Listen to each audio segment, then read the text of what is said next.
हमको टीचिंग के लाइन में वही लाया।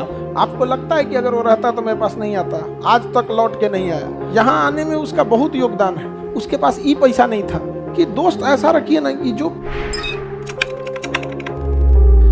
एक हमारा दोस्त था हेमंत, अब आज तक लौट के नहीं आया। आपको लगता है कि अगर वो रहता तो मेरे पास नहीं आता। बिल्कुल, यहाँ आने में उसका बहुत योगदान है। और ऐसा नहीं कि वो बहुत अच्छा घर का था, पैसा वाले घर का। उसके पास अपना घर का गर्मी लगता था ना, उसको अमहौरी निकल जाता था, तो इंतजार करता था कि हॉस्टल के बाकी लड़के सो जाएं तो उनका पाउडर निकाल के तन सब में से निकाल के दहिया पे लगा लेता था। उसके पास ई पैसा नहीं था और सब में से एक के बार नहीं निकालता था, क्योंकि मान के चलिए हो जाएगा तो लड़के भी एक तरह से नहीं होते हैं यहाँ पे। तो हमसे कहता भाई तुम बताना नहीं किसी से, इतना तकलीफ में था। उसके बावजूद उसने बहुत हेल्प किया। यहाँ तक आने में हमको टीचिंग के लाइन में वही लाया। वही कि भाई तू समझाता बढ़िया है, समझा गया। हम तो कभी भी नहीं कहते कि हम पढ़ाते हैं, हम तो समझाते हैं आपको। पढ़ाने के लिए तो किताबें ही हैं मार्केट में, खरीद लीजिए, किलो के भाव पे बिकता है। हमारा काम समझाना है। आपको जहां कुछ नहीं समझ में आएगा ना, वहां पाइएगा, आपको समझा देंगे, आप टेंशन फ्री चल जाइएगा।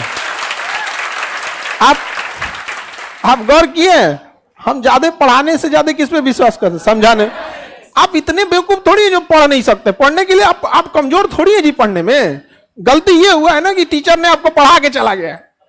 अगर आपको टीचर समझा के गए रहते ना, यकीन मानिए यहां नहीं आए रहते, नहीं आए रहते यहाँ पे।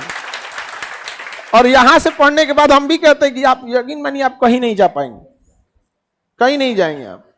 तो चीजों को है तो सा अपने दोस्त वगैरह को भी समझिएगा कि दोस्त ऐसा रखिए ना कि जो पैसा वैसा देख के नहीं, जो आप किस मुसीबत में क्या रहे खड़ा रहे। आपको क्या लगता है जो आदमी दूसरे का पाउडर लगाता होगा वो क्या तो बेचारा उसकी बहुत, लेकिन उस समस्याओं में खड़ा रहता था साथ में। उसके पड़ोस वाले उसको बहुत टॉर्चर करते थे। पड़ोस बेगूसराय का, उसके पड़ोस वाले बहुत टॉर्चर करते थे, ताना मारते रहते थे। देखिए जब आपका पड़ोस रिश्तेदार आप पे ताना मारेगा, दुनिया उम्मीद लगा के बैठ जाएगी ना, तब आप होपलेस हो जाइएगा। जैसे आपको कहेंगे कि दौड़िए, आराम से दौड़ जाएंगे, लेकिन स्टेडियम में 1 लाख की भीड़ खड़ा कर दी जाए, कैमरा लाइव टेलीकास्ट उसी में बैठा दिए, जैसा आज भारत का पूरी जिम्मेदारी इन्हीं के कंधों पे है, दौड़िए, दौड़ पाएंगे?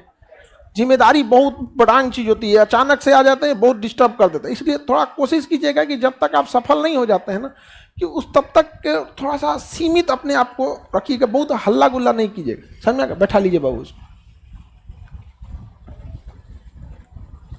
बैठने दीजिएगा उसको बाबू। जो हैंडीकेप नहीं है लोग उनको बैठने दो बाबू।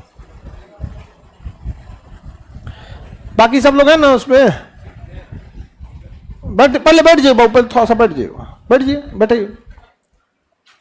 समझ में आ रहा है कि नहीं आ रहा है? ज्यादा दोस्त यार हेन तेन में नहीं, उसको डिस्टर्ब कर दिया था सब, एकदम मेंटली उसको डिस्टर्ब। हमारी तरह वो भी एनडीए से लौटा था, हम भी एनडीए से लौटे थे, वो भी एनडीए से लौटा था।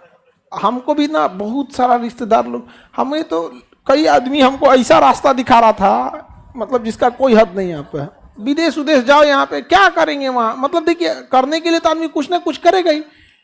लेकिन एक वही लड़का था ना जो मतलब हमसे कहता है कि भाई तुम इसमें ठीक है, तुम समझाता है ना, तो ऐसा लगता है कि आदमी कुछ समझ जाएगा कोई चीजों को लेके। तो आदमी का ना एक कोई चीज बाई बर्थ कुछ चीजें होती हैं यहाँ पर।